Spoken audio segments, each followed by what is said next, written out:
اعوذ باللہ من الشیطان الرجیم بسم اللہ الرحمن الرحیم ربی زدنی علما ربی زدنی علما ربی اشرح لی صدری ویسر لی امری واحلل عقدۃ من لسانی یفقہوا قولی اما بعد فاعوذ باللہ من الشیطان الرجیم بسم اللہ الرحمن الرحیم سورۃ آل عمران۔ انشاءاللہ آج ہم 156 سے 160 تک جائیں گے اللہ کے حکم سے۔ اللہ تعالیٰ سب سے پہلے کہنے والے کو عمل کی توفیق عطا فرمائے اور آپ لوگوں کو بھی سن کے سمجھ کے عمل کی توفیق عطا فرمائے۔ اعوذ باللہ من الشیطان الرجیم۔ یا ایہا الذین آمنوا لا تکونوا کالذین کفروا وقالوا لإخوانهم اذا ضربوا في الارض او كانوا غزا لو كانوا عندنا ما ماتوا وما قتلوا ليجعل الله ذلك حسرة في قلوبهم والله یحیی و یمیت واللہ بما تعملون بصیر۔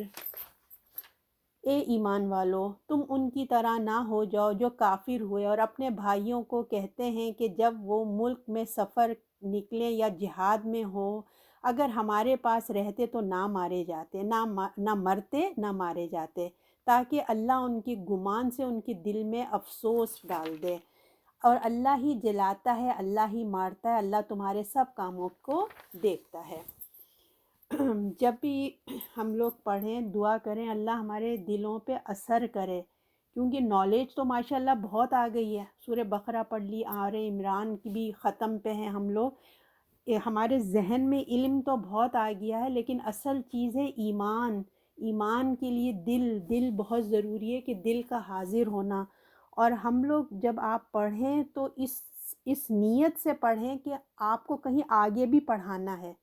تو جب آپ اس تھنکنگ سے پڑھیں گے نا کہ مجھے آگے بھی پڑھانا ہے، تو پھر آپ ہر آیت کو نا توجہ سے سنیں گے، کیونکہ آپ کو پتہ ہے نا کہ میرے اوپر ایک ذمہ داری ہے، میں امت مسلمہ ہوں۔ تو اپنے اوپر ذمہ داری کو محسوس کریں اور لیکچر کو غور سے سنیں، تاکہ آپ کے اندر یہ ہو کہ مجھے اس کو آگے کنوے کرنا ہے۔ اگر آپ کے اندر یہ جذبہ نہیں ہوگا تو بس وہ لیکچر ہوتا رہے گا، آپ اپنے کام بھی کر رہے ہوں گے گھر کے اور پھر یہ بھی ہو رہا ہوگا۔ تو ایسا مت کیجیے، یہ قرآن کا وقت ہے، اللہ کو دے رہے ہیں آپ وقت، اپنا کوالٹی ٹائم آپ اللہ کو دے رہے ہیں۔ سارے کام چھوڑ کے فوکس کریں اس نیت کے ساتھ کہ میں اس کو آگے انشاءاللہ دوں گی، کیونکہ میرے اوپر ذمہ داری، میں امت مسلمہ ہوں۔ آپ اپنے اوپر ذمہ داری محسوس کریں، آپ امت مسلمہ کو نہیں دیکھیں، پھر غفلت آ جائے گی کہ یہ ان کی ذمہ داری ہے، ان کی ذمہ داری نہیں۔ آپ بھی امت مسلمہ کا فرد ہیں، آپ کی بھی ذمہ داری ہے کہ آپ ایٹ لیسٹ اپنے بچوں کو، بیٹیوں کو، بیٹوں کو تو پڑھا سکتے ہیں نا، ان کو پڑھائیں۔ جو بھی آپ کے دوست احباب ہیں، آپ تصور کریں کہ مجھے ان کو یہ پاس آؤٹ کرنا ہے، یہ میری ذمہ داری ہے۔ ہو سکتا ہے کہ ہم وہ عمل نہ کر سکیں جو سننے والا ہم سے بڑھ کر عمل کر دے۔ تو اس کو بہت توجہ سے قرآن کی آیات کو سنیے کہ اللہ تعالی ہمارے دلوں پہ اثر کرے، ٹھیک ہے۔ اعوذ باللہ من الشیطان الرجیم بسم اللہ الرحمن الرحیم۔ تو جیسے کہ بات ہو رہی ہے کہ اللہ فرما رہے اے ایمان والو، تم ان کی طرح نہ ہو جاؤ جو کافر ہوئے۔ تو بات یہاں پہ وہی ہم سلسلہ آپ کو پتہ ہے چل رہا ہے، غزوہ احد کی بات ہو رہی ہے، منافقین کفار مسلمانوں کے دلوں میں وسوسہ اندازی میں مصروف تھے کہ کسی طرح ان کو گلٹی محسوس کروائیں کہ انہوں نے کیوں ایسا کام کیا۔ تو اللہ تعالیٰ کہہ رہے ہیں مسلمانوں کو وسوسہ میں مبتلا جو کرنے کی کوشش کر رہے تھے، تم ہوشیار رہو، اگر تم میدان میں نہ جاتے تو ایسا نہیں ہوتا۔ تو وہ ان کے اندر یہ وسوسہ ڈالنا چاہ رہے تھے کہ دیکھو یہ تمہاری غلطی ہوئی ہے، تم جو گئے ہو نا اس لیے اتنے لوگ مرے، تو تمہاری یہ وہ ان کو احساس کمتری پیدا کرنا چاہ رہے تھے کہ کسی طرح ان کو یہ گلٹی آ جائے کہ ہمیں جا کے جنگ نہیں لڑنی چاہیے تھی۔ تو وہ کہتے کہ دیکھو نہ تم جاتے، نہ تمہارے گھروں سے یہ میتیں اٹھتی، تو اللہ نے تو بڑا پھر اس کے ریٹرن میں اللہ نے بڑی سخت آیتیں اتری جو ہم نے لاسٹ ویک پڑھی تھی، کہ اللہ نے کیا کہا تھا کہ ہم نے کیا پتہ ہے اللہ نے کیا فرمایا تھا کہ اگر موت جب کسی کی لکھ دی جاتی ہے نا تو وہ خود گھر سے چل کے وہ اسپاٹ پہ آ جائے گا، جب اس کی اگر موت لکھی ہوگی تو وہ گھر سے خود ہی نکلے گا۔ اور پھر سورۃ النساء میں نے آپ کو بتایا تھا اس کا کلائمیکس ہے، ان آیات کا کلائمیکس ہے، اللہ نے فرمایا کہ اگر تم اپنے آپ کو مضبوط قلعوں میں بھی بند کر لو نا تو تمہیں موت وہاں بھی آ جائے گی، یعنی کہ موت کا وقت اور جگہ مقرر ہے، کوئی کہے نہ کہ وہ جگہ مقرر ہے۔ تو اللہ تعالیٰ نے کہا اے ایمان والو، مسلمانوں کو نصیحت کر رہا ہے اللہ تعالیٰ اس آیت میں، آیت نمبر 156 میں اللہ مسلمانوں کو نصیحت کر رہے ہیں کہ اے مسلمانوں، تم ان منافقوں کی تقلید مت کرو، ان کافروں کی تقلید مت کرو، ان کی باتوں سے اپنے آپ کو بچاؤ، ان کی چیزوں، ان کی اپنے آنکھ ہوتا ہے نا کان کے کچے نہیں بن جاؤ۔ تو کہہ رہے ہیں اے ایمان والو، تم ان کی طرح نہ ہو جاؤ جو کافر ہوئے۔ تو اس کافر کے لیے علماء ان کی دو تفسیر ہے، میں آپ کو دونوں بتا دیتی ہوں۔ دیکھیں ایک تو بات یہ ہے کہ کافر جو آپ کو سمپل وے میں آپ کو سمجھ جاتا ہے کہ کافر، تو دوسرے جو کہنے کا مقصد یہ ہے، ان کا مقصد دوسرے مفسرین کا کہنے کا مقصد یہ ہے کہ کفار کے مطلب جو کلمہ گو تھے، جو کلمہ گو تھے، حالانکہ وہ کلمہ گو تھے، کلمہ پڑھ کے مسلمان تھے، اور اوپر سے مسلمان، مگر عملاً جو تھے نا ان کے دلوں میں نفاق تھا، تو اللہ نے ان کو جو ہے یہاں پہ کافر کہہ کے خطاب کیا ہے، واللہ عالم، ٹھیک ہے۔ یعنی کہ ایک تو کفار و منافقین کی بات عام ہو رہی ہے، اور دوسرے کہ جو مسلمان کلمہ گو تھے ان کو جو ہے کہہ کے مخاطب کیا گیا ہے۔ تو آیت کا مطلب یہی ہے کہ اللہ تعالیٰ کیا کہہ رہے ہیں، اے ایمان والو، تم اس کی طرح نہ ہو جاؤ جو کافر ہو، اور اپنے بھائیوں کو کہتے ہیں کہ وہ اگر ملک میں سفر کو نہ نکلتے یا جہاد میں نہ جاتے تو وہ ہمارے ساتھ ہوتے اور نہ مرتے اور نہ مارے جاتے، یہ بتایا جا رہا ہے۔ حالانکہ دیکھیے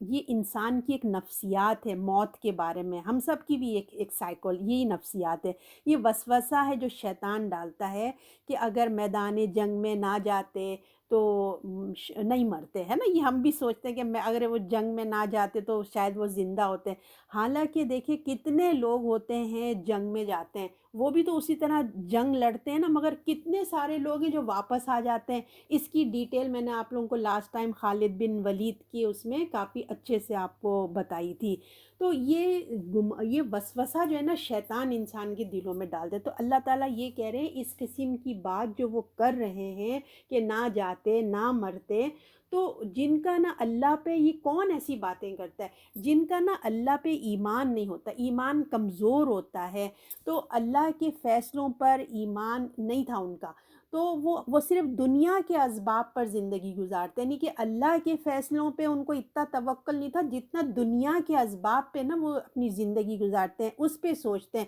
وہ اپنی رائے قائم کرتے ہیں۔ یہ ایمان والوں کا اللہ نے کہا یہ طریقہ نہیں ہوتا۔ اس سے ہی یہ فرق واضح ہو جاتا ہے کہ جو شخص آخرت پر یقین نہیں رکھتا ہے نا، جس کا ایمان میں کمزوری ہے، ایمان تو رکھتے ہیں مگر دیکھیں ہماری یقین میں کمی ہوتی ہے، تو جس کی آخرت کے کانسیپٹ میں یقین کی کمی ہوتی ہے وہ موت اور زندگی کے تمام فیصلوں کو نا دنیاوی لحاظ سے دیکھتا ہے، اور اس پہ وہ دیکھتا ہے کہ میں کیا کروں، کیا کیا عمل کروں۔ دنیا کے کام کرنے کے لیے اسباب ضروری ہیں، ضروری معنی رکھتے ہیں، ضرور ہمیں اسباب چیزوں کا استعمال کرنا چاہیے، مگر آخری فیصلہ تو دیکھیں اللہ ہی کا ہوئے گا نا۔ چاہے آپ کتنے اچھے ان کو ہاسپٹل میں ایڈمٹ کر دیں، کتنے اچھے ڈاکٹر دے دیں، آپ اپنے اسباب اختیار کریں گے، مگر اگر اس کا موت کا فیصلہ آ چکا ہے تو یہ تو اللہ کا فیصلہ ہے نا۔ تو لوگ جو ہیں یہیں پہ جو ہے نا کنفیوز ہو جاتے ہیں۔ تو ایک مومن کا ایمان یہ ہونا چاہیے کہ اس نے اللہ کی اس آخری فیصلے پر مومن کی نگاہ ہوتی ہے، یعنی کہ مومن کی نگاہ اللہ نے جو ڈیسیجن لینا ہے نا بس اسی کے اوپر ہوتی ہے۔ تو اللہ تعالیٰ یہی فرماتے ہیں کہ جو تم لوگ یہ دھیان کر رہے ہو، یہ جو باتیں کر رہے ہو نا کہ ہم وہاں نہ جاتے تو موت نہ آتی، تو کیونکہ جس وہم میں کافر منافق دنیا کا کہ دنیا کی جیسے مبتلا ہو گئے، دنیا کی ان چیزوں میں مبتلا ہو گئے ہیں کہ تو ان کی سزا اس دنیا میں ہی مل جاتی ہے، یعنی کہ جو اللہ تعالیٰ ان کی سزا میں ان کو کیا کرتا ہے، لِيَجْعَلَ اللَّهُ ذَلِكَ حَسْرَةً فِي قُلُوبِهِمْ، تو جو ان کے دل میں یہ جو وسوسے آ رہے ہوتے ہیں نا کہ کاش ہم یہاں نہ جاتے، ایسا نہ ہوتا ویسا نہ ہوتا، تو ان کے ایک وسوسے کی جو سزا ان کو ملتی ہے کہ ان کے دل میں حسرت افسوس ان کے دل میں ڈال دیا جاتا ہے، تو ان کی سزا دنیا میں مل جاتی ہے کہ ان کا خیال ہوتا ہے کہ وہ تو جو ہیں کتنے بہت اچھے طریقے سے انہوں نے کتنی ہائی ٹیکنالوجی استعمال کر کے یا بہت اچھا اپنی تدبیر کی تھی، کتنا سوچ سمجھ کے فیصلہ کیا تھا کہ ہم تو یہ فلاں ہاسپٹل میں فلاں ڈاکٹر سے فلاں دوائی کریں گے اور جو ہے وہ موت کو ٹل سکتی ہے، ہم جب اتنا اچھے امریکہ جا کے لوگ اچھے ڈاکٹرز کے پاس علاج کریں گے تو غریب ملک میں کریں گے تو مر جائیں گے، اچھے جگہ جائیں گے تو وہ تو صحیح ہو جائیں گے، تو یہ ان کا گمان ہوتا ہے، اس گمان سے وہ اپنی زندگی گزارتے ہیں، اور یہی گمان ان کے لیے کیا بن جاتا ہے، جب اللہ کا فیصلہ آتا ہے اور ان کی اپنی تدبیریں ناکام ہو جاتی ہیں نا تو ان کے دل میں کیا ہوتے ہے، حسرت پیدا ہو جاتی ہے، کیونکہ وہ تدبیر کرتے ہیں اور ناکام ہو گئے، اور کیونکہ انہوں نے اللہ کے بجائے کیا ہوا، چیزوں پہ توکل کیا تھا، تو اس وجہ سے جو ہے نا ان کو یہ ان کے دل میں جو حسرت کی چیزیں آ جاتی ہیں، حالانکہ دیکھیں موت تو آنی ہی ہے لیکن ابھی نہیں آتی، جیسے اب لوگ بعض دفعہ اس ٹینشن میں بھی رہتے ہیں نا کہ موت آ جائے گی ہم باہر نہیں جائیں گے، جیسے بہت سارے لوگ آپ کو پتہ ہے ٹریول نہیں کرتے یا کوئی بھی ان کے دل میں ایک وہم سے ہوتے ہیں، حالانکہ موت تو آنی ہے مگر ابھی آئی نہیں ہوتی، وہ کیا وہ اس ٹینشن میں ہی مبتلا ہوتے ہیں، وہ ایک چلتی پھرتی لاش کی طرح ہوتے ہیں، سمجھ لیجیے نا، ابھی مرے نہیں ہیں مگر وہ موت کے ٹینشن میں رہتے ہیں، تو اللہ نے ان کی اس وسوسے سے اس باطل خیالات نا ان کو حسرت میں مبتلا کر دیتا ہے، تو یہ بات کا یقین ہونا کہ موت کا وقت مقرر ہے اور جگہ بھی مقرر ہے، صرف دن نہیں بلکہ جگہ بھی مقرر ہے، تو یہ تو آپ سمجھیے جو نصیب والے ہوتے ہیں نا ان کو یہ اطمینان یہ یقین کی کیفیت نصیب ہوتی ہے، اکثریت ہمارے ایمان کی کمزوری ہوتی ہے، کفار تو اپنی جگہ منافق بھی اپنی جگہ، لیکن جو ہم مسلمان بھی ایمان والے جن کی ایمان کی کمزوری ہوتی ہے وہ اس میں مبتلا ہوتے ہیں، غلو کر دیتے ہیں، وہ سمجھ جاتے ہیں کہ اگر ہم اسباب اختیار کریں گے تو موت سے بچ جائیں گے، اسباب اختیار کرنا بے شک سنت ہے مگر دیکھیں اس پہ توکل کرنا یقین کرنا یہ کفر کی طرف لے جاتا ہے، اسباب اختیار کریں مگر یقین ہاں کس پہ کرنا ہے، اللہ پہ کرنا، یہ ہمارے ایمان کا حصہ ہے، تو دنیا کے اسباب کے ساتھ ساتھ نا دنیا جو ہے نا تمام یہ اسباب کے ساتھ جڑی ہوئی ہے، تو اس لیے اب یہاں بار بار بتایا جا رہا ہے کہ تم نے اپنا ایمان کو پکا رکھنا ہے، اچھے سے اس کو باندھ کے رکھو، پھر اللہ تعالیٰ کیا فرماتے ہیں، کہتے ہیں اور اللہ ہی جلاتا ہے اور اللہ ہی مارتا ہے اور اللہ تمہارے سب کاموں کی خبر رکھتا ہے، اب اللہ تعالیٰ فرما رہے ہیں کہ دیکھو اللہ کا اختیار ہے، اللہ تعالیٰ جیسا چاہے ویسے کرتے ہیں، سب تمام اسباب کا اختیار اللہ کے ہاتھ میں ہے، وہ بہت اچھی طرح مطلب یہ کہ بہت اچھی بات ہے کیونکہ اختیار کرنا اسباب کا اختیار کرنا اچھی بات ہے کہ تم کو اللہ نے کہا ہے کہ کوشش کرو اپنا کام جو تم کر سکتے ہو وہ کرو، یہ ایک ذریعہ ہے، اللہ کا حکم یا اللہ کا حکم بھی اس کے اسباب کو اختیار کرنا، اللہ نے حکم دیا مگر اس کو اس کی لمٹ میں رکھو، مگر یہ حقیقت کہ موت اور زندگی کا اختیار صرف اللہ کے ہاتھ میں، اس کے علم کے ہے اور اس کا حکم سے ہوتی ہے، کسی کی اجازت سے نہیں ہو سکتا، صرف اللہ کو اس کا علم ہے کب ہونا اور اس کے حکم سے ہوتی ہے، تمہارے اعمال جو تم کرتے ہو اچھے یا برے اس کی نگاہ جو ہے وہ اللہ ان کو نظر میں رکھا ہوا ہے، تم جو بھی عمل کرتے ہو اللہ تعالیٰ اس کو دیکھتے ہیں، تو اب ہم اپنے لیے لیسن نکالتے ہیں کیونکہ یہ بڑا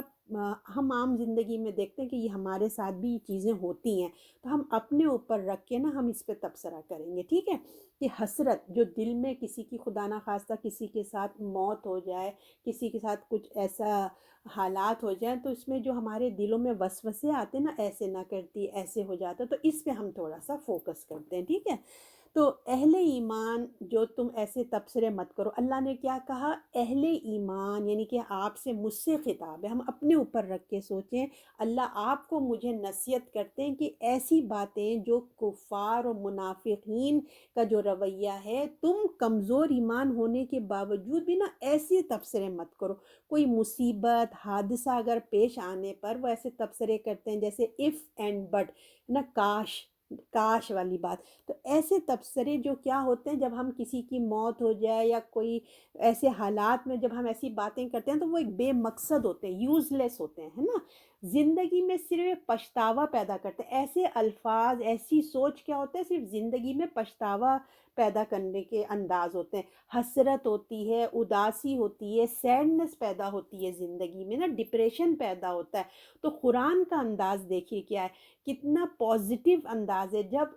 جنگ احد میں ان سے غلطیاں ہوئی تو اللہ نے پوائنٹ آؤٹ کیا کہ یہ تم سے ہوا، تم اپنی اصلاح کرو، اپنی غلطیوں کو ٹھیک کرو، ہے نا؟ اور لیکن منافق کا کیا رویہ رہا دیکھیں، ہم ایسا نہ کرتے، ہمیں نہیں جانا چاہیے تھا، اگر ہم نہیں جاتے تو یہ لوگ اتنا نہ مرتے، یہ سب کتنے ان کے دلوں میں شک اور وہم آ رہے تھے۔ تب ہمارے لیے سوچنے والی آیت ہے کہ اگر کوئی ایسا معاملہ پیش آ جائے تو ہمارا کیا رویہ رہے گا، ہم کس طرح سے لوگوں کے درمیان بیٹھ کے ہم کس طرح سے تبصرہ کریں گے۔ ہمارے یہاں تو دیکھیے کوئی نیگیٹو معاملہ ہونے کی دیر ہوتی ہے، بس ہر جگہ سے بہن ہوں، بھائی ہوں، دوست ہوں، سب کے کامنٹس آنا شروع ہو جاتے ہیں نا۔ حالانکہ دیکھیے اب ان تبصروں سے کچھ بھی واپس نہیں آنے والا ہے نا۔ تبصرہ کریں یا مشورے دیں وقت سے پہلے، اس کام کے ہونے سے پہلے، بعد میں اپنے اپنے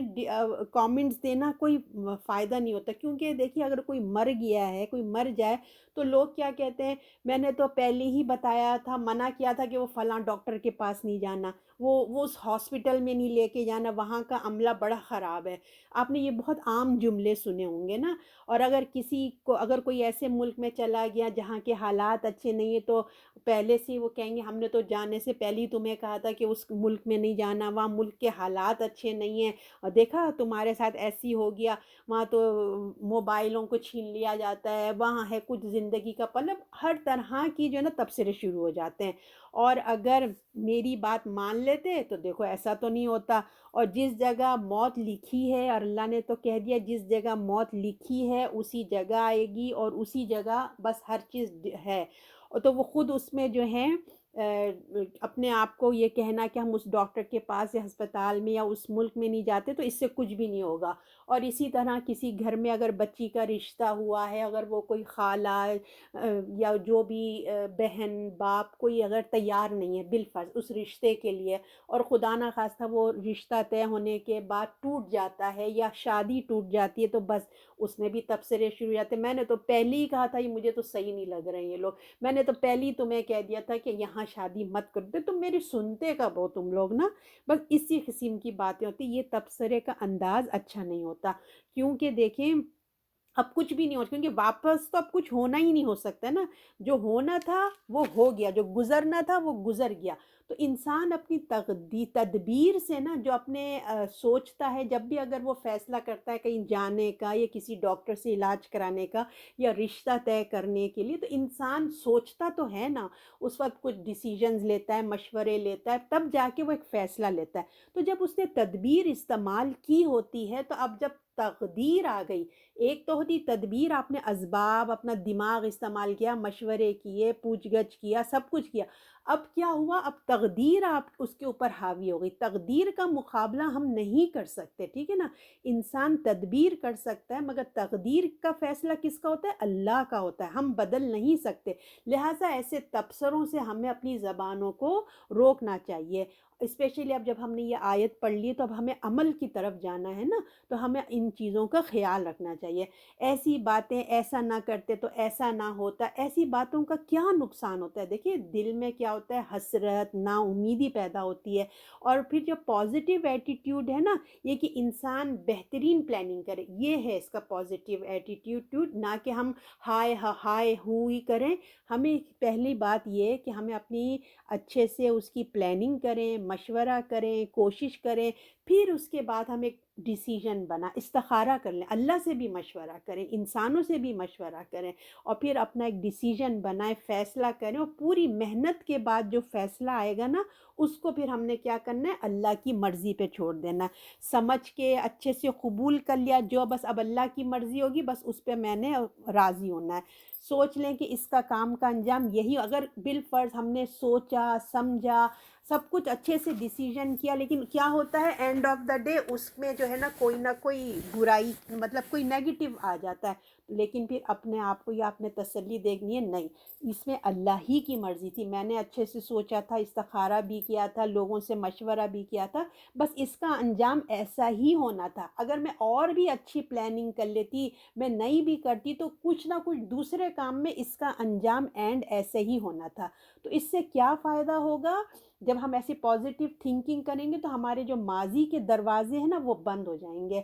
یعنی کہ جو ہو گیا وہ ہو گیا، اس کے سوچنے سے، اپنا بار بار کا ذکر کرتے رہنے سے کیا ہوتا ہے، احساس کمتری پیدا ہوتی ہے، پھر وہ انسان سوچتا ہے میں تو اب کچھ بھی نہیں کر سکتا، میرے اندر کوئی فیصلہ کرنے کی طاقت ہی نہیں ہے، میں جو فیصلے کرتی ہوں میں نے اپنے لیے کیا اچھا نہیں ہوا، میں نے بچوں کی شادیوں کے لیے کیا وہ اچھا نہیں، تو اس سے نا اس کو اندر نا امیدی اور اپنے اندر نا وہ اپنا حوصلہ کھو بیٹھتا ہے کہ میں نے اچھا نہیں کیا۔ تو جب ہم اللہ پہ چھوڑ دیتے ہیں نا تو ہماری ہمت نہیں ٹوٹتی۔ تو سوچ لیں کہ جو کچھ بھی سوچ سمجھ کے جب کرنے کے بعد جب اچھے سے ہم نے سوچا، تو اب سوچ لیں جو کچھ بھی ہوگا نا یہ تقدیر میں تھا، تو انسان کو غم خلش سے کیا ہوتا ہے، نجات مل جاتی ہے۔ تو اس کو سوچتے رہنے سے ہم انجام کو نہیں بدل سکتے، تو لہٰذا ہمارے لیے لیسن ہے کہ ہم اچھے سے پہلے پلاننگ کریں، مشورہ لیں، سب کچھ کرنے کے بعد اللہ پہ توکل کر دیں کہ اب جو ہوگا اچھا ہو یا برا ہو یہ اللہ کی مرضی کی فیصلہ تھا۔ اب آیت نمبر 157، 157 میں اللہ فرما رہے اگر تم اللہ کی راہ میں مارے گئے یا مر گئے تو اللہ بخشے اللہ کی بخشش اس کی مہربانی ہے اس چیز سے بہتر ہے جو وہ جمع کرتے ہیں۔ اب اللہ تعالیٰ یہاں فرما رہے ہیں کہ دیکھیں مزید مسلمانوں کی حوصلہ افزائی کر رہے ہیں، ان کو بڑھا رہے ہیں، ان کو اور موٹیویشن دے رہے ہیں۔ اگر تم اللہ کی راہ میں شہادت نصیب ہوئی، کیونکہ وہ اتنے افسوس کر رہے تھے نا کہ کیوں گئے، تو اللہ تعالیٰ کہہ رہے ہیں اگر تمہیں اللہ کی راہ میں شہادت نصیب ہوئی تو یہ کتنی اچھی موت ہے، تم سوچو، تم تم سوچو کہ کیا بات ہے کہ اللہ کی راہ میں موت آنا، یہ تو بڑی خوشی کی بات آئی ہے۔ اگر تم اللہ کی راہ میں مارے جاؤ گے یا مر جاؤ گے یا اس کے صلے میں تمہیں اللہ کیا دے رہا ہے، یہ دیکھو کہ اللہ کی رحمت مغفرت تمہیں مل رہی ہے، اس سے کئی درجے بہتر ہے جو یہ لوگ ابھی دنیا جمع کرنے میں لگے ہوئے، اللہ کی نافرمانی کر رہے ہیں اور دنیا جمع کر رہے ہیں۔ ان کو علم ہی نہیں ہے کہ اللہ نے تمہاری شہادت کے پیچھے کیا چھپا کے تمہاری نگاہوں کی، مطلب تمہارے لیے کیا راحت رکھی ہے اللہ تعالیٰ نے، ان کو تو اس کا علم ہی نہیں ہے۔ اور پھر آگے ہے 158، اور اس کی مہربانی ہے جسے چاہے وہ بہتر، اچھا، اور اگر تم مر گئے یا مارے گئے تو البتہ اللہ کے آگے اکٹھا کیے جاؤ گے۔ اب اللہ تعالیٰ فرما رہے ہیں تمہارے سامنے یہ حقیقت ہمیشہ سامنے ہونی چاہیے کہ وہ یہ ہے کہ ہر چیز اللہ کے علم میں، اس چیز کو تم نے فوکس کرنا ہے کہ تم جو بھی عمل کر رہے ہو تم اللہ کے علم میں ہے، ٹھیک ہے نا، ہر چیز اس کی نگاہ میں ہے۔ جو فرض، یعنی کہ جب جہاد کا حکم آ گیا، جو فرض کی ادائیگی جب فرض ہو گیا، تمہیں فرض کی ادائیگی کرنی ہے تو پورے عزم کے ساتھ اس کو ادا کرو، اور یقین رکھو کہ موت اسی وقت ہی آئے گی جب اس کا وقت لکھا گیا ہے، جہاں لکھا گیا ہے، جو وقت لکھا گیا ہے وہ اسی وقت ہی آئے گی۔ اور اللہ کی راہ میں جان دینا اس دنیا کی زندگی اور تمام مطلب خزانوں سے، جو دنیا کے جتنے بھی خزانے ہیں نا، اس سے بڑھ کر ہے کہ انسان اپنی جان اللہ کے لیے قربان کر دے، اور جو لوگ دنیا کے خزانے جمع کر رہے ہیں ان سے کہیں بہتر ہے۔ اور یہ یاد رکھو کہ تم مر گئے یا تمہاری موت اللہ کی راہ میں آ گئی، ٹھیک ہے نا، دونوں صورتوں میں حاضری تمہاری اللہ کے سامنے ہی ہونی، یعنی کہ اگر ہم بستر پہ مر جائیں یا ہم شہادت میں مر جائیں تو ہماری اینڈ اپ کیا ہے؟ اینڈ اپ تو یہی ہے نا کہ ہمیں اللہ کے ہی سامنے جا کے کھڑے ہونا ہے۔ تو اللہ کہہ رہے ہیں کہ دونوں صورتوں میں حاضری تمہارے اللہ کی سامنے ہوگی، اور پھر یقیناً وہاں سے پوچھ ہوگی جن لوگ جس مقصد کے لیے جیسے شہادت کے لیے گئے تھے وہ لوگ، تو ان کی انٹینشن بھی کاؤنٹ ہوگی کہ تم جو ہے اللہ کے لیے تم نے جان دی ہے یا تم نے جو ہے دکھاوے کے لیے ریاکاری کی ہے۔ تو یہ بھی وہاں پہ سوال جواب ہوگا اللہ کے سامنے جب ہم جائیں گے۔ تو لہٰذا تمہارے ہاتھ میں نہ موت ہے نہ زندگی ہے، نہ تم یہ کہہ سکتے ہو کہ میں اللہ کے سامنے جانا ہی نہیں چاہتا، اب تم یہ کہنا شروع کر دو کہ میں تو اللہ کے سامنے جانا ہی نہیں چاہتا، مجھے پسند ہی نہیں ہے، مجھے نہیں جانا۔ ہر حال میں تمہیں اللہ کے سامنے حاضر ہونا ہے۔ تو مومن جو ہوتا ہے خدا کے پاس جانے سے کیوں گھبرائے گا؟ ایک مومن ہے وہ کیوں گھبرائے گا، ہے نا؟ اللہ کے پاس جانے سے اس کی تو خوشی کا دن ہوتا ہے کہ میں اپنے اللہ سے ملاقات کروں گا، میں اپنے پیدا کرنے والے کو دیکھوں گا۔ تو وہ گھبرائے گا نہیں، وہ تو قربانی اللہ کے لیے اپنی جان حاضر کرے گا، دینا چاہے گا۔ تو وہ جو ہے گھبرانے نہیں بلکہ اصل وقت تو اب آ گیا، یعنی کہ جو شہادت کے لیے جاتے ہیں غزوے میں، تو جب ان کے سامنے موت آتی تو وہ گھبراتے نہیں بلکہ کہتے ہیں اب تو اصل وقت آ گیا اپنے ایمان کی حقیقت کو اپنی ایمان کی حقیقت کو ظاہر کرنے کے لیے۔ یہ جان تو اللہ نے دی نا، تو اب اس جان کو دینے کا صحیح وقت اور صحیح موقع آ گیا کہ جس نے دی اسی کے لیے میں اپنی جان کو نذرانہ پیش کر دوں۔ اس لیے یہ حقیقت سمجھ جاؤ، جب سمجھ جاؤ گے نا کہ سب کچھ اللہ کی نگاہ میں ہے اور اللہ کے پاس ہماری حاضری ہے، جب تمہیں یہ پوائنٹ سمجھ آ جائے گا تو تمہارے رویوں میں، تمہاری گفتگو میں، تمہارے معاملات میں سب تبدیلی آنا شروع ہو جائے گی۔ اب آیت نمبر 159، اس میں کہا جا رہا ہے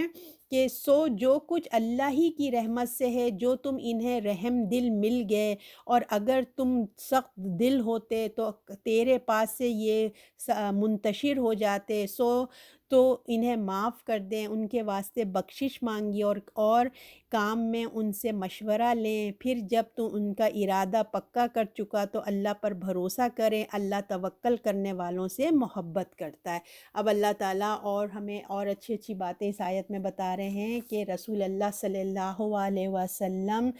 کی تعریف بیان ہو رہی ہے۔ یہ آل عمران کی بہترین مطلب خوبصورت آیات ہے، کر لیجئے نا۔ تو اب آپ لوگ بھی ذرا درود شریف پڑھ لیں کیونکہ اس میں رسول اللہ کا ذکر آیا، اللہم صلی علی محمد وعلی آل محمد۔ اور سورۃ انبیاء میں آیا ہے 107 میں کہ آپ تمام جہانوں کے لیے رحمت العالمین بن کے آئے ہیں۔ تو اللہ تعالیٰ کہہ رہے ہیں سو جو کچھ اللہ ہی کی رحمت ہے، جو آپ نرم دل ہیں، یہ رسول اللہ کا آنر ہے کہ اللہ کی رحمت سے وہ اتنے سافٹ ہارٹڈ ہیں۔ تو آپ کی اخلاق کی برکت دیکھیے کتنی ہے، آپ صلی اللہ علیہ وسلم کی اخلاق کی برکت ہے کہ لوگ آپ کو چھوڑ کے نہیں جاتے۔ صحابہ جو تھے رسول اللہ کے اخلاق کے ساتھ کمیٹڈ ہو گئے تھے، اتنا پیارا اخلاق تھا۔ اور جو جنگ احد میں صحابہ سے غلطی ہوئی تھی، ان پر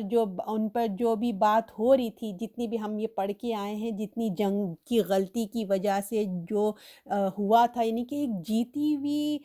بازی ہارے ہوئے تھے نا، ایک عارضی شکست ہوئی تھی مگر پوری جیت ہو چکی تھی، مگر ایک غلطی کی وجہ سے، ایک مس انڈرسٹینڈنگ کی وجہ سے ایک اتنا بڑا کرائسس ہو گیا تھا۔ حالانکہ اس میں اللہ کی حکمت تھی، مگر ایک بظاہر انسان ہونے کے ناطے تو اتنی دکھ تو تکلیف آتی ہے نا۔ ایک لیڈر کو غصہ تو آئے گا کہ بھائی اتنی محنت کی، اتنا منع کیا تھا، اس کے باوجود دیکھو یہ لوگوں نے بات نہیں سنی اور کتنے صحابہ کی شہادت ہو گئی اور کتنی بھگدڑ مچ گئی، کتنا ہو گیا۔ تو ایک انسان ہونے کے ناطے ایک آٹومیٹکلی جو ہے نا ایک تکلیف سے گزرتے ہیں۔ تو اب اللہ تعالیٰ یہاں یہی فرما رہے ہیں کہ جو منافقین اور یہ جو ہیں ساری ذمہ داری کیا کہتے تھے، منافقین کی جو باتیں تھیں، جو وسوسہ انداز تھے، وہ آپ صلی اللہ علیہ وسلم کے اوپر سارے نا ہنٹ کر رہے تھے کہ آپ صلی اللہ علیہ وسلم کی تدبیر صحیح نہیں تھی، آپ صلی اللہ علیہ وسلم نے جو فیصلہ کیا تھا نا وہ انہوں نے صحیح نہیں کیا تھا۔ تو اس قسم کی باتیں وہ کر رہے تھے۔ تو آپ صلی اللہ علیہ وسلم کی فیصلے کی غلطی کی وجہ سے نا یہ اتنے اموات ہوئے، یہ سب کچھ جو ہوا نا۔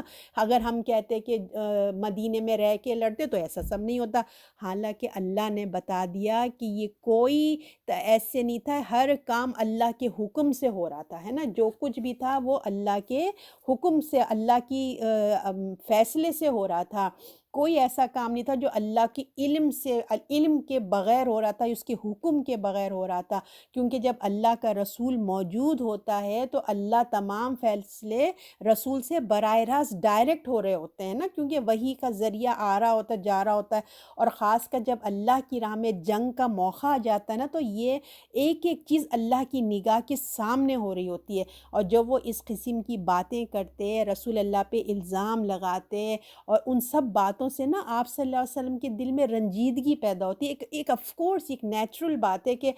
جو آپ نے کام نہیں کیا بلکہ آپ خیر خواہی چاہتے ہیں، اور لوگ آپ کے اوپر ایسے سے کامنٹ کر رہے ہیں، اور پھر اس طرح اس وقت جو صحابہ نے نافرمانی کی رسول، تو دونوں چیزوں کی تکلیف آپ کے دل میں آ رہی تھی، تو رنجیدہ ہوتے، تو اللہ تعالیٰ نے اپنے نبی کا حوصلہ بڑھایا، آپ صلی اللہ علیہ وسلم کو چیئر اپ کیا، آپ کی اللہ نے اپنی محبت کا اظہار کیا اپنے نبی کے ساتھ، ان کا حوصلہ بڑھایا، تو آپ کا کیا کہا، کتنے پیارے الفاظ میں اللہ تعالیٰ نے کہا، آپ تو رحمت العالمین ہیں،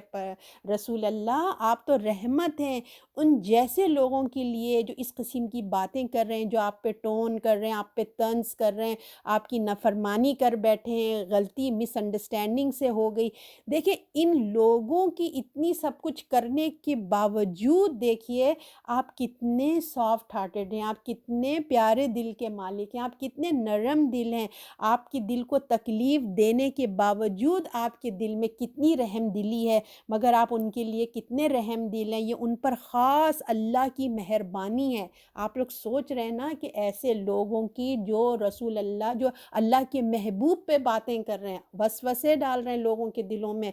اتنا سب کچھ ہونے کے باوجود اللہ نے آپ صلی اللہ علیہ وسلم کے دل میں ان کے لیے نرمی پیدا کر دی، یہ اللہ کی بڑی مہربانی تھی۔ اگر اللہ تعالیٰ کہتے ہیں اگر آپ سخت گو ہوتے، اگر آپ کی دل کی سختی ہوتی نا، تو آپ کے گرد سے یہ صحابہ جو ہے نا، نہیں آپ کے دوست جو آپ کے اتنے گرد جو ایک اتنے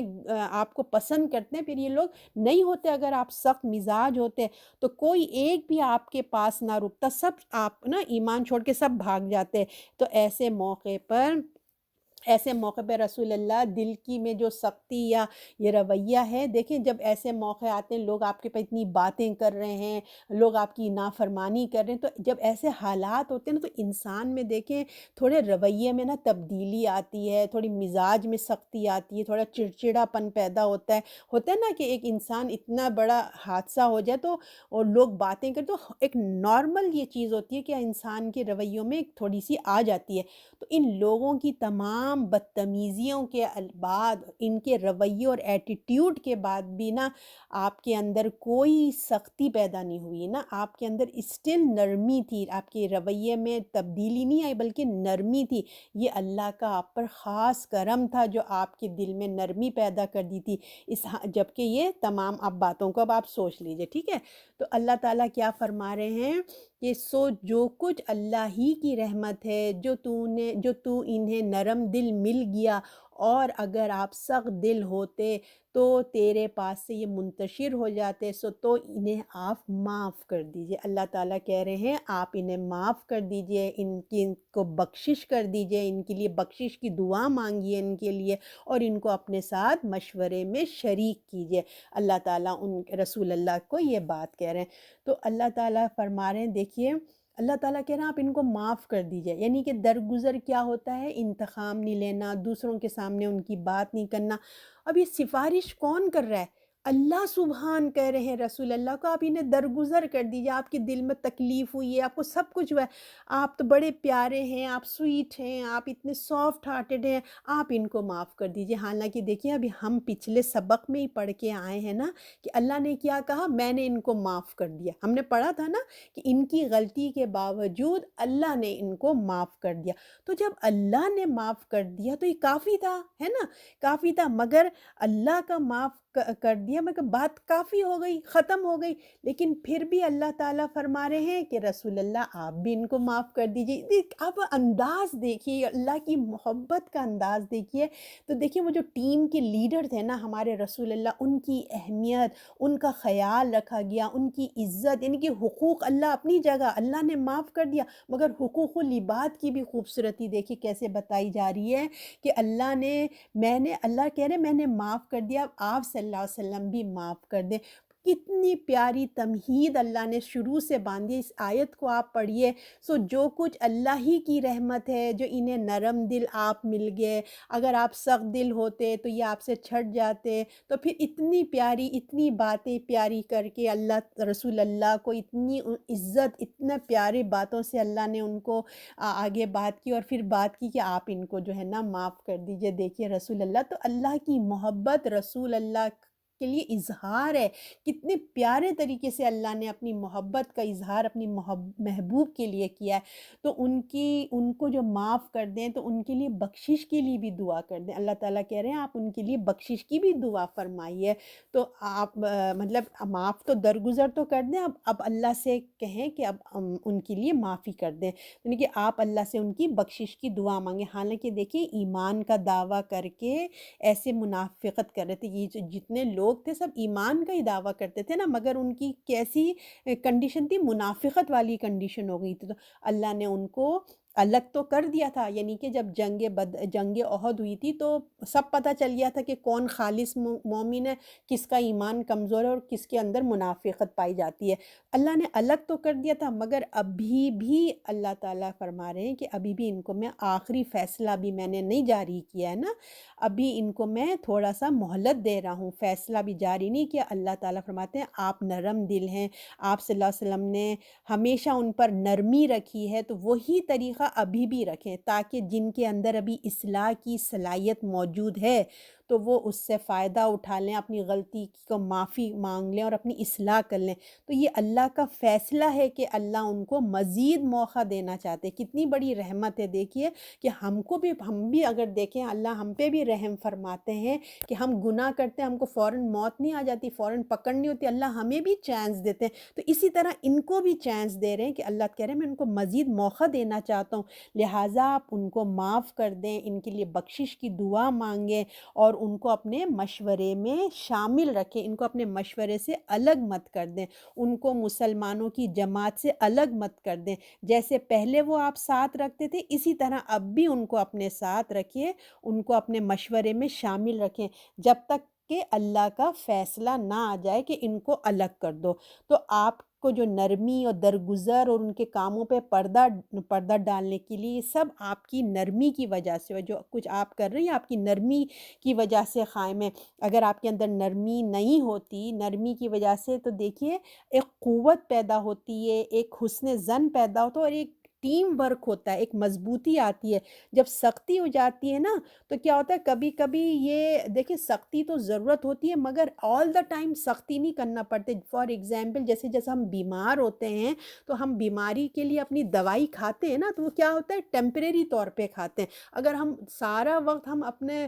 بیماری کی دوائی کھائیں اور کھانا پینا چھوڑ دیں تو یہ بالکل اپوزٹ ہو جائے گا نا۔ تو اس لیے سختی اپنے وقت پہ اچھی لگتی ہے، مگر زیادہ تر ٹائم ہمارے مزاج میں کیا ہونا چاہیے، نرمی ہونا چاہیے۔ اس لیے رسول اللہ سے فرمایا جا رہا ہے کہ اتنے بڑے جو بھی واقعہ ہونے کے بعد ان کے اندر بھی اصلاح کی ابھی گنجائش ہے، تو ان کو جو ہے اللہ ان کو موقع دے رہا ہے، تو آپ بھی ان پر نرمی کریں۔ اور ایک اچھے لیڈرشپ یہی ہوتی ہے نا کہ ایسا کریں کہ بہت ممکن ہے کہ ان کے اندر کی جو کمزوریاں ہیں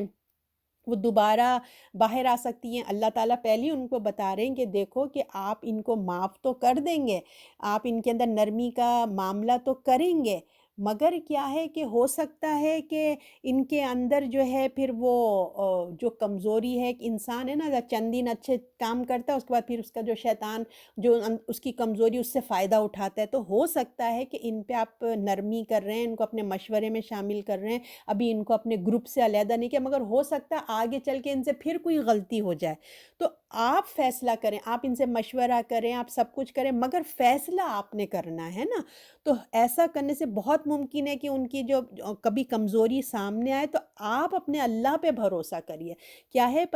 پس جب ان کا ارادہ پکا کر چکے ہیں تو اللہ پہ بھروسہ کریں. اللہ توکل کرنے والوں سے محبت کرتا ہے. تو جب بھی آپ کچھ بھی فیصلہ لیں تو آپ اللہ پہ بھروسہ کریں. جب آپ کو فیصلہ کر لیں تو ان کی طرف مت دیکھیں بلکہ اللہ کی طرف رجوع کریں، اس لیے کہ اللہ بھروسہ کرنے والوں کو پسند کرتا ہے. یعنی کہ اچھا ڈیسیجن لیں، مشورہ کریں، اس کے بعد اگر کوئی بیڈ ہیپنڈ ہوتا ہے تو اس کی طرف، ان لوگوں کی طرف نہیں دیکھیں کہ ان کی وجہ سے ہوا، بلکہ یہ تقدیر ہی تھی جو ہو گیا. تو آپ اب دیکھیں کہ جو دنیا کے لوگ ہیں، جو دنیا کے لیڈر ہیں، یہ تو رسول اللہ ہے نا، اتنے انہوں نے اب اس میں پھر بھی لوگوں کو اپنے ساتھ شامل کیا. اب دنیا کے لیڈر کیا کریں گے؟ اگر ایسی بات دنیا کے لیڈروں سے کہا جائے کہ جنہوں نے تمہارے ساتھ ایسا کیا تھا ان کو واپس اپنے مشورے میں شامل کرو، اپنے گروپ میں شامل کرو، وہ تو سب سے پہلے یہ کہیں گے میں تو نہیں کروں گا، تم نے اس دفعہ ایسا کیا تھا، بس اب میں تم پہ بھروسہ نہیں کروں گا. تو اچھے لیڈر کی کیا نشانی بتائی جا رہی ہے کہ وہ اپنی ٹیم ورک سے مشورے بھی کرتے ہیں اور نرمی کا بھی معاملہ کرتے ہیں. تو جب ایک وقت آتا ہے نا، دیکھیں لیڈر جو ہوتا ہے نا، لیڈر کو چاہیے کہ سب پہلے عزم کرے، ارادہ کرے، مشورہ کرے، اللہ پہ توکل کرے. ایک دفعہ فیصلہ ہو جائے تو اس کے بعد پھر کیا ہوتا ہے، جب ایک دفعہ فیصلہ ہو جائے تو مخالف جو مشورے والے ہوتے ہیں نا، جیسے اب میں نے ایک گروپ ہے، میں آپ کو ایک سمجھانے کی کوشش کر رہی ہوں. جیسے ہم ایک کام کرنا چاہ رہے ہیں، تو اب ہم نے یہ کام مشورہ لیا کہ اب ہم فار ایگزامپل کہ ہم کہہ رہے ہیں کہ ہم ایک ٹرپ پہ جا رہے ہیں نا، ہم نے کہا ٹرپ پہ جا رہے ہیں تو ہم لوگ اس ٹرپ میں کس میں جائیں؟ ہم لوگ ٹرین میں جانا ہے، ہم لوگ ٹرین میں چلیں یا بس میں چلیں؟ تو کچھ لوگ کیا کہتے ہیں، وہ کہتے ہیں کہ ٹرین میں جانا چاہیے، اور کچھ لوگ ہوتے ہیں وہ کہتے ہیں نہیں نہیں نہیں، ہم ٹرین میں نہیں جائیں گے، ہم بس میں جائیں گے. ٹھیک ہے. تو جب اب پھر آخر میں کس کو فیصلہ کرنا ہوئے گا؟ امیر، جو ٹیم کا لیڈر ہے، اینڈ میں فیصلہ وہ کرے گا. وہ سوچے گا، مشورہ کیا، غور و فکر کر کے اب وہ فیصلہ کرے گا. اس نے کیا فیصلہ کیا کہ چند لوگ کہہ رہے ہیں ٹرین، چند لوگ کہہ رہے ہیں بس. اس نے یہ فیصلہ کیا کہ نہیں، ہم ٹرین میں جائیں گے. یہ ڈن ہو گیا. اچھا، اب جو لوگ بس والی باتیں کر رہے تھے نا کہ نہیں نہیں ہم نے بس میں جانا ہے، تو لیڈر جو ہے نا اب ان کے پاس جائے گا اور ان سے پوچھے گا اچھا تمہارا کیا فیصلہ ہے کہ تم نے کس میں جانا ہے؟ وہ کہیں گے بس میں. وہ کہے گا نہیں، دیٹس اٹ، اب بات مکمل ہو گئی. اب تم بھی اپنا مائنڈ کیا بناؤ کہ ہم نے کس میں جانا ہے؟ ٹرین میں ہی جانا ہے. اب یہ ڈن ہوگا. کیوں؟ اس لیے کہ تاکہ ٹیم میں اتحاد پیدا ہو، یہ آدھے تیتر بٹیر نہ ہو کہ کبھی کوئی مشکل وقت آ جائے تو پتہ چلے ہم نے تو پہلے ہی کہا تھا بس میں جانا ہے، تم لوگ کیوں ٹرین میں گئے، دیکھا حادثہ ہو گیا. ایسی بات ہونی ہی نہیں چاہیے. جب لیڈر نے ایک فیصلہ کر دیا تو جو نیگیٹو لوگ تھے ان کو بھی اسی پہ جم جانا چاہیے. ٹھیک ہے. تو اسی لیے اللہ تعالیٰ کہتے ہیں کہ اتحاد ہونا چاہیے. اگر کوئی بھگدڑ مچ جائے، کوئی فیصلے میں گڑبڑ بھی ہو جائے تو کوئی یہ بات نہ کرے کہ ہم نے تو ایسا کہا تھا، ہمارا فیصلہ نہیں مانا. کیونکہ فیصلے کے بعد اینڈ فیصلہ کس کا ہوگا؟ اللہ کی تقدیر کا فیصلہ ہوگا کہ وہ بس کے ساتھ صحیح ہو یا ٹرین کے ساتھ ہو. ٹھیک ہے نا. تو اگر خلاف رزلٹ آیا تو تم اگر مگر نہیں کر سکے، کیونکہ وہ شیطان کا دروازہ کھول دیتا ہے. تو اور پھر تقدیر کو چیلنج مت کرنا. پہلے کیا کرنا ہے؟ اچھے سے عزم کرو، دعا کرو، کوشش کرو، توکل کرو، اور تقدیر اگر غالب آ جاتی ہے، تمہارے فیصلے کے ہٹ کے آ جاتا ہے، تو تم نے اللہ پہ بھروسہ ہی رکھنا ہے. ٹھیک. تو یہ بھی کتنی دیکھیں ضروری، ہماری زندگیوں میں کتنی دفعہ ایسا ہوتا ہے نا. تو اللہ تعالیٰ ہمیں بھی جو ہے اپنے اچھے مشورہ اور اچھی ہر چیز سے کرنے کی توفیق عطا فرمائے. اور اس میں ایک اور چیز میں مشورے سے ایک اور بھی آپ کو بتاؤں گی کہ کس طریقے سے جو ہے مشورہ دل میں، مطلب کس طریقے سے باتیں دل میں بیٹھ جاتی ہیں اگر انسان کے مشورے کبھی غلطی ہو جائے. تو کیا ہوتا ہے دیکھیں، اگر آپ بھی سخت دل اگر ہم ہو جائیں، سخت دل مزاج ہو جائیں، تو لوگ ہے نا ان کے پاس سے چلے جاتے ہیں. یہ تو ہم نے رسول اللہ صلی اللہ علیہ وسلم کا پڑھا کہ اگر آپ سخت دل ہوتے تو لوگ وہاں سے چھٹ جاتے. تو خاص کر دین کے کام کرنے والوں کے لیے نا زبان کی نرمی ضروری ہے، مزاج کی نرمی ضروری ہے. اپنے مقام کو ہمیں یاد رکھنا چاہیے. تو نرمی پیدا ہو جاتی ہے. خاص کر جو مائیں ہوتی ہیں، تو جب جو ہوتا ہے نا ان کے اندر نرمی نہ ہو تو پھر مسئلے پیدا ہوتے ہیں. تو اس لیے چاہے ماں ہو چاہے لیڈر ہو، یعنی کہ مشورہ اپنے بچوں سے بھی لینا چاہیے اور لیڈر کو بھی اپنے جو ٹیم ہوتے ہیں ان سے مشورہ لینا چاہیے۔ تو مشورے میں نا شریک رہنے سے کیا ہوتا ہے، کیونکہ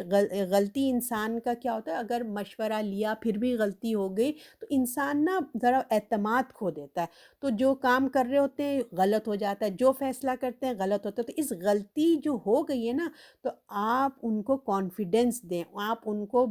اچھا مشورہ دیں تاکہ ان کا اعتماد بحال ہو۔ سوچ سمجھ کر جب کبھی اگر اللہ پہ توکل کر کے جب ہو گیا نا، ایک بار آپ نے فیصلہ کر لیا کہ مشورہ بھی کر لیا، سب کچھ کرنے کے بعد جب آپ نے ایک ڈیسیژن لے لیا تو اب اللہ پہ بھروسہ کریں، ڈبل مائنڈ مت ہوئے، یاد رکھیں سیکنڈ تھاٹ کو قریب نہیں آنے دینا، سوچنے نہیں، سیکنڈ تھاٹ مت سوچیں کہ یہ ایسا نہیں میں نے کیا یہ کروں نہیں کروں، نہیں، سیکنڈ تھاٹ کا دروازہ بند کر دیں۔ یہ رویہ انسان کو کیا کرتا ہے، پریشان رکھتا ہے۔ اور پھر جو ڈبل مائنڈڈ انسان ہوتا ہے نا، ہمیشہ اپنے آپ کو کوفت میں رکھتا ہے، اذیت دیتا ہے۔ تو اللہ تعالیٰ کہتے ہیں آپ اللہ سے، عقل مند لوگوں سے مشورہ کرو، انسان کو اچھے سے جمع کر کے کہ جب اللہ ایک دفعہ تم سوچ لو تو پھر اس پہ تم بھروسہ کرو۔ تو ہم نے بھی کیا کرنا ہے، جب اچھے سے ایک دفعہ ہم نے سوچ لیا سمجھ لیا تو اب ہمیں اللہ پہ بھروسہ بھی کرنا ہے، ٹھیک ہے۔ کبھی بھی زندگی میں مشورے کے موقع تو آتے ہی رہتے ہیں، آپ کو پتہ ہے۔ تو اللہ تعالیٰ کیا فرما رہے ہیں، اور ارادہ پکا کر چکو تو پھر بھروسہ کرو، اور اللہ توکل کرنے والے سے محبت کرتا ہے۔ تو اللہ پہ توکل ہمیں ہونا چاہیے، اللہ کے اوپر ہمیں، کہ اللہ جو کرتے ہیں وہ بہتر کرتے ہیں، یہ ہمیں ہمارے ایمان کا حصہ ہونا چاہیے۔ تو اسی میں اللہ تعالیٰ یہی فرماتے ہیں کہ یاد رکھو کہ تم نے توکل کرنا ہے، اللہ پہ بھروسہ کرنا، اور اللہ پہ توکل دیکھیے تمہاری مدد کرے گا، کوئی غائب میں بھی ہو نا تو اللہ تعالیٰ مدد کرے گا، اللہ تعالیٰ کی مدد ہمارے ساتھ شامل حال ہوگی۔ کوئی نہیں ہے جو اللہ اگر مدد کا دامن اٹھا دینا تو کون ہے، تو بتائیے جو ہماری مدد کرے گا۔ اللہ تعالیٰ کی ہی مدد ہوتی ہے تو ہم کامیاب ہوتے ہیں، اگر اللہ کی مدد نہیں ہے تو ہم کچھ بھی کر لیں ہم کامیاب نہیں ہو سکتے۔ تو اللہ تعالیٰ ہم کو یہاں پہ حوصلہ دلاتے ہیں کہ دیکھو اپنی جو ہے توکل بھروسہ اپنے اللہ پہ رکھو، کیونکہ وہی تمہارے مدد کرے گا۔ تو آپ صلی اللہ علیہ وسلم کو یہاں پہ یہی بتایا جا رہا ہے کہ آپ اللہ پہ توکل کیجئے، جب آپ کو کوئی فیصلہ کر لیں تو اللہ پہ رجوع کریے، اللہ کی طرف رخ موڑیے۔ تو اب اگر ہم اس میں دیکھیں کہ اس میں جو مین بات تھی نا وہ کیا تھی، نرمی۔ تو نرمی سے اب ہم اس پہ تھوڑا سا فوکس کر لیتے ہیں کہ نرمی کتنی بہترین چیز ہے، کہ انسان کے اندر نرمی کا ہونا کتنا ضروری ہے، ہم اپنے اوپر رکھ کے سوچتے ہیں۔ تو دیکھیں اب ہم لوگ جو ہیں، کیونکہ رسول اللہ صلی اللہ علیہ وسلم کیا تھے، رحمت العالمین تھے، وہ لیڈر تھے۔ جب کوئی لیڈر میں رحم پڑتا ہے نا تو یہ کیا ہے، اللہ کی طرف سے ایک نعمت ہوتی ہے۔ تو جب رسول اللہ پہ یہ نرمی تھی تو کس کا فائدہ ہوا، ہم مسلمانوں کا فائدہ ہوا نا۔ اسی طرح اگر ہم اپنے اوپر رکھ کے سوچیں کہ ہمارے انڈر کون ہے، ہمارے انڈر کون ہے، ہمارے چھوٹے بہن بھائی، ہمارے بچے ہمارے انڈر میں ہوتے ہیں۔ تو اگر ہمارے مزاج میں نرمی ہے تو یہ رحمت ہے، اس پر کس پہ رحمت ہو رہی ہے، ہمارے بچوں پہ تو ہو ہی رہی ہے،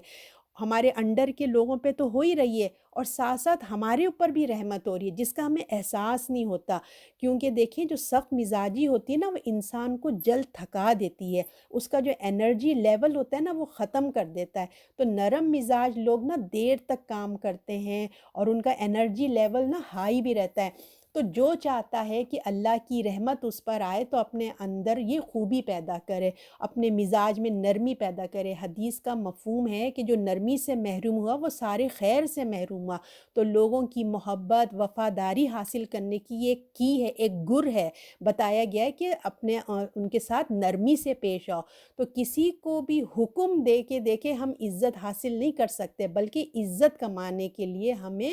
نرمی پیدا کرنی چاہیے۔ ہمارے یہاں کیا سمجھا جاتا ہے کہ روب جمانے کے لیے نا غصہ والا ہونا ضروری ہے۔ ہم جو ہے ہم کہتے ہیں کہ جب تک غصہ نہ کرو سنتے ہی نہیں ہیں۔ تو اس آیت میں بالکل الٹ بات کہی جا رہی ہے۔ ابھی دیکھیے ڈسپلن کے لیے سختی ضروری ہے، وہ علیحدہ چیز ہے۔ جیسے کہ میں نے آپ کو کہا کہ بیماری میں دوائی کھانا ضروری ہے، تو جہاں وہ ضرورت ہے وہ اس کو وہاں کریں، مگر نرمی بھی اور نرمی بھی اتنی نہ ہو جائے کہ لوگ ہی آپ کو دبا جائیں، آپ لوگوں کو اسپوائل کر دیں۔ تو نرمی میں کمزوری کا اظہار نہیں کرنا بلکہ قوت کا اظہار کرنا ہے۔ تو اس میں ایک واقعہ میں آپ کو سناتی ہوں، جیسے ایک اعلیٰ افسر تھا، ہے نا، بہت ہی بدتمیز بد زبان آدمی تھا۔ اپنے اپنے جو چھوٹے کارکن ہوتے تھے نا، ان کو بس خالی گالیاں دینا، برا بھلا کہنا، ایسی بات کرتا تھا، اور چیخ چیخ کے بات کرنا۔ تو جو بیچارے ان کے انڈر جو کام کرتے تھے وہ چپ چاپ جو ہے نا، وہ جو بولتے رہتے تھے وہ سر جھکائے سنتے رہتے تھے۔ اب وہ جو آفیسر تھا نا، اس کی ریٹائرمنٹ کا ٹائم آ جاتا ہے، تو جاتے ہوئے اس کو خیال آتا ہے کہ میں نے نا اچھا نہیں کیا، کتنا میں برا بھلا اپنے ماتحتوں کو کہتا رہتا، تو مجھے ان سے معافی مانگ لینا چاہیے۔ تو اس نے نا ان لوگوں کو بلایا اور اس نے کہا کہ مجھے معاف کر دو بھائی، میں تمہارے ساتھ اچھی لینگویج یوز نہیں کرتا تھا۔ تو اس آدمی جو ماتحت تھے نا، انہوں نے کہا نہیں سر نہیں، آپ نا ہم سے معافی مت مانگیے، نہیں نہیں کوئی بات نہیں کوئی بات نہیں۔ تو انہوں نے کہا کیوں نہیں مانگوں میں آپ سے معافی؟ تو ماتحت نے کہا دیکھیں سر، جب آپ ہمیں بیڈ لینگویج یوز کرتے تھے، چیخ چیخ کے باتیں کرتے تھے، تو آپ تو چیخ چیخ کے ہم کو بولتے رہتے تھے نا، اور ہم جو ہے نا آپ کو دل ہی دل میں برا بھلا بیڈ لینگویج ہم بھی یوز کرتے تھے آپ کے لیے، تو حساب برابر ہو گیا۔ تو دیکھیں ہم بھی سوچیں کہ ہم کس طرح سے اپنے سے چھوٹوں سے لوگوں سے بات کرتے ہیں، چیخ چیخ کے بولتے ہیں، کس طرح سے اپنی عزت اپنی گنواتے ہیں نا۔ تو اس طرح عزت حاصل نہیں کی جا سکتی۔ روب کا مطلب بدتمیز زبان بیڈ لینگویج نہیں ہوتی ہے۔ دیکھیں لوگ نا خوف کی وجہ سے ہماری عزت کیوں کریں، ہماری بات کیوں مانیں؟ بولیے اصل چیز تو کیا ہے، وہ ہمارے سامنے جی ہاں کریں گے اور پیچھے جو ہے وہ اپنی من مانی کریں گے۔ تو لہٰذا خوف کی بجائے ہمارا لحاظ، ہماری عزت محبت کی وجہ سے وہ ہماری بات مانیں، اور یہ چیز یہ جو ہے نا پھر کیا ہوگی، پائیدار ہوگی، کہ وہ محبت کریں گے ہم سے، ہم سامنے ہوں پیچھے ہوں وہ ہماری عزت کریں گے۔ ورنہ پھر کیا ہوگا، یہ روب بدتمیزی جھگڑوں سے کیا ہوگا، وہ سامنے جی اور دل میں نفرت بغاوت پیدا ہوتی رہے گی۔ تو اگر آپ بھی سخت دل، جیسے آپ رسول اللہ صلی اللہ علیہ وسلم کے بارے میں فرمایا، اگر آپ بھی سخت دل مزاج ہوتے تو لوگ آپ کے پاس سے ہٹ جاتے۔ تو خاص کر دیکھیں، جیسے میں نے آپ کو پہلے بھی کہا، دین کے کام کرنے والے، اور ہم ماں ہوں یا باپ ہو، کوئی بھی جو جن کے چھوٹے ماتحت ہیں، ان کو اپنی زبان میں اپنے لہجے میں نرمی پیدا کرنی چاہیے، اپنے مقام کو یاد رکھنا چاہیے۔ تو اس سے کیا ہوتا ہے، نرمی پیدا ہو جاتی ہے، اور پھر شفقت، اور اسپیشلی جب بچے چھوٹے ہوتے ہیں تو ان سے شفقت سے پیش آنا چاہیے۔ جب جیسے جوانی ٹین ایج آتی ہے تو مزاج میں اپنے نرمی پیدا کرنی چاہیے، اپنی زبان میں اپنے لہجے میں نرمی پیدا کرنی چاہیے، تاکہ وہ جو ٹین ایجز میں ایک آپ کو پتہ ہے نا اریٹیٹڈ ان کا ایک ہارمونس چینجز سے ان کے ایک عجیب ان کی کیفیت ہو رہی ہے۔ اگر ہم بھی ان کے ساتھ تو میں کریں گے، بدتمیزی سے پیش آئیں گے، سخت جواب دیں گے، تو وہ اور بگڑ جائیں گے۔ تو ہمیں نرمی سے پیش آنا چاہیے، پھر خود بخود دیکھیں ان کے دل میں ہماری عزت ہوگی۔ ہم اپنے بچوں کی اصلاح چاہتے ہیں نا، تو اصلاح کا کام خود نرمی چاہتا ہے، یاد رکھیے۔ اگر سختی سے تعلق ہوگا تو ایک وہ جھٹکے سے ٹوٹ جائے گی، اور اصلاح نہیں ہوگی تو دیکھیں بات کو ہمیں سلجھانا ہے۔ ٹوٹنا تو بڑا آسان ہے، توڑ دینا آسان ہے، مگر اصل چیز ہے لے کے چلنا، ہے نا۔ تو وہ کیسے ہوگا اصلاح، اور ہر چیز کیسے ایک گھر اچھے سے پروان چڑھے گا، نرم لہجے سے اور نرمی سے، کیونکہ ہمارے رسول کی یہ ہماری تعریف کی گئی ہے اور ہم ان کی امت ہیں، ٹھیک ہے نا۔ چلیں اب ہے 160، یہ لاسٹ آیت ہے، اس میں کہا جا رہا ہے کہ اس میں کہہ رہے ہیں کہ اگر اللہ تمہاری مدد کرے گا تو تم پر کوئی غالب نہ آ سکے گا، اور اگر اللہ تمہاری مدد نہ کرے گا تو پھر ایسا کون ہے جو اس کے بعد تمہاری مدد کرے گا؟ مسلمان اللہ ہی پر بھروسہ کرتے ہیں۔ اب یہاں پہ بتایا جا رہا ہے، اللہ تعالیٰ فرما رہے ہیں کہ مسلمانوں کی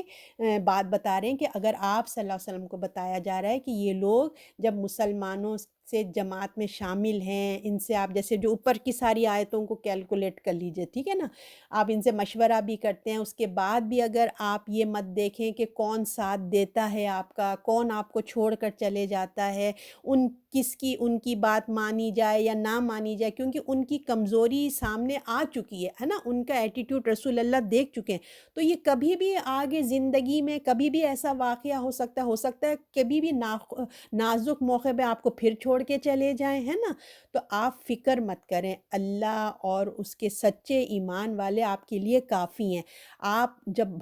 جب مشورہ کر لیں سب کچھ کرنے کے بعد، اب بس آپ اللہ پہ بھروسہ رکھیں، اور اللہ سے آپ مدد کا وعدہ، اللہ آپ سے مدد کا وعدہ ہے، اللہ آپ کی مدد کرے گا، وہ اپنا وعدہ پورا کرے گا، اور ان کی طرف مت دیکھیں، ان کی طرف دیکھ کر کوئی فیصلہ مت کریے، اللہ پر بھروسہ کریے، ان کو بھی جو ہے مسلمانوں کی جماعت سے ابھی علیحدہ نہیں کریے، کیونکہ ابھی اللہ نے اپنا آخری فیصلہ نہیں سنایا، اور جب سورہ توبہ انشاءاللہ پڑھیں گے نا، اس میں پھر اللہ نے فیصلہ سنا دیا تھا کہ کیا کرنا ہے، تو ابھی تو اللہ تعالیٰ ان کو صرف وارننگ دے رہے ہیں، توجہ دلا رہے ہیں، تاکہ وہ اپنی توبہ کر لیں، اپنی توجہ کر لیں اور اپنی اصلاح کر لیں۔ اللہ تو ابھی چاہ رہا ہے کہ بھئی ان کے اندر جو تھوڑا بہت خیر ہے نا وہ باہر آ جائے، اب ہماری مرضی ہے کہ ہم اپنے خیر کو باہر لا کے پازیٹیو کرتے ہیں یا نیگیٹو کرتے ہیں، تو اپنے دلوں کی حالت کو اللہ چاہتا ہے وہ ٹھیک کر لیں، اس لیے آپ ان کے ساتھ اپنے رویے میں اس طرح نرمی سے، شفقت سے ان کے ساتھ پیش آئیں، مگر بھروسہ کس پہ کریں؟ اللہ پر ہی رکھیں، اور فیصلہ اللہ کے بھروسے پہ کریں۔ ایمان کا اصل تقاضا یہی ہے کہ مومن کا بھروسہ نا اللہ پر ہی ہوتا ہے، اسباب استعمال کرتے ہیں، مگر اچھی بات ہے، اچھا کرنا چاہیے، اسباب کا حکم استعمال کرنے کو اللہ نے دیا ہے، اسباب کو مومن استعمال کرتا ہے، مگر بھروسہ کس پہ کرتا ہے؟ اللہ پہ کرتا ہے، اور اللہ ایسے لوگوں سے محبت کرتے ہیں۔ اور پھر اسی طرح دیکھیے، اللہ تمہاری مدد کرے گا اور کوئی غالب نہیں ہو سکے گا، جب اللہ کی مدد آ جاتی ہے نا تو کوئی غالب نہیں آ سکتا مسلمانوں پہ، اللہ پہ توکل کرو، وہ تمہاری مدد کرے گا، اگر وہ تمہاری مدد چھوڑ دے نا، اللہ تمہاری مدد چھوڑ دے تو تمہاری کون مدد کرے گا؟ کوئی نہیں مدد کرے گا۔ اس کی ایک مثال غزوہ حنین میں ہوئی تھی کہ ہم جو ہے نا لوگ جب مشرکین کے ساتھ، یہ آخری جنگ تھی سمجھ لیجئے نا، فتح مکہ کے بعد ہوئی تھی، 12,000 لشکر مسلمانوں کا تھا، کافی کانفیڈنس تھا مسلمانوں کا، تو مسلمانوں کے کچھ لوگوں کے دلوں میں یہ گمان آیا، ارے ہمیں کون ہرا سکتا ہے، ہماری تو اتنی قوت ہے، جب ہم 313 تھے تب بھی ہم جیتے تھے، اب تو ہمارے پاس اتنا لشکر ہے، اب ہمیں کوئی شکست نہیں دیتا۔ یہ بات اللہ کو بڑی ناپسند آئی، تو کیا ہوا، اس جنگ میں ایک دم سے نا کایا پلٹ گئی، اور حالانکہ رسول اللہ اس جنگ میں موجود تھے، اس کے باوجود ایک جنگ میں اتنی بھگدڑ مچی، لوگ بھاگ گئے، 12,000 میں سے 80 صحابہ رہ گئے تھے، پھر رسول اللہ کے توکل پہ آگے بڑھے، انہوں نے کہا میں اللہ کا رسول ہوں، اور انہوں نے کیا ہوا، نیچے سے ایک مٹھی میں ایک مٹی بھری اور پورے کفار کے اوپر پہ ڈالا، تو اللہ تعالیٰ ان کو بتاتے ہیں کہ جو کفار کو انہوں نے مٹی ڈالی تھی وہ کس نے ڈالی تھی؟ رسول اللہ، اور ایک مٹھی بھر کے جو کفار پہ پھینکی تھی نا، کوئی کافر ایسا نہیں تھا جس کی آنکھ میں وہ مٹی نہ گئی ہو، تو جس سے وہ لڑنے میں بھاگ ہی گئے وہ لوگ بھی نا، تو کافروں کو شکست ہوئی، تو اس کا ذکر سورہ انفال میں اللہ نے کہا کہ وہ لشکر جو آپ نے مٹی اپنی پھینکی تھی مٹھی میں، آپ نے نہیں پھینکی تھی بلکہ اللہ نے پھینکی تھی، کیونکہ انسان کی تو اتنی دیکھیں کتنا دور جائے گی مٹھی، آپ کبھی مٹی پھینک کے دیکھیں کتنا دور جائے گی، تو یہ اللہ تھا جس نے ایک ایک کافر کے دل میں وہ مٹی ان کی آنکھوں میں ڈال دی تھی، لہٰذا اللہ پہ بھروسہ کرو، اور ہر کام میں تمہیں اللہ پہ بھروسہ کرنا چاہیے، یعنی کہ حسبی اللہ پہ بھروسہ کرو، لا حول ولا قوت الا باللہ، اللہ پہ بھروسہ کرنا چاہیے مومنوں کو، جس کام میں اللہ کی رحمت شامل ہو ان کاموں میں دیکھیے کامیابی ملتی ہے، اور کوئی دشمن وہ کام کو ختم نہیں کر سکتا، ہر قسم کی مخالفت کے باوجود نبی اپنے مشن میں کامیاب رہے، آپ دیکھیں گے جتنے نبی آئے ہیں،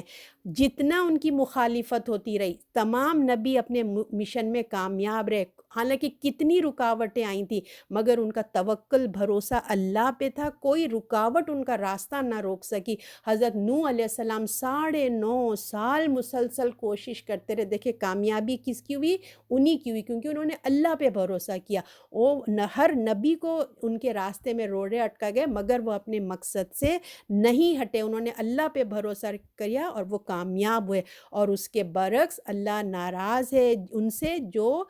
کوئی کامیابی ان کو نہیں دی، جو اللہ کے دشمن ہوتے ہیں وہ نامراد ہوئے۔ تو ہم مسلمانوں کو اللہ پورے اس کا سمری اگر آج کا ہم دیکھیں تو یہی ہے کہ ہم مسلمانوں کو اللہ پہ بھروسہ کرنا چاہیے، جو اللہ کا فیصلہ ہے اس کے آگے ہمیں سیلنڈر کر دینا چاہیے۔ صدق اللہ العظیم۔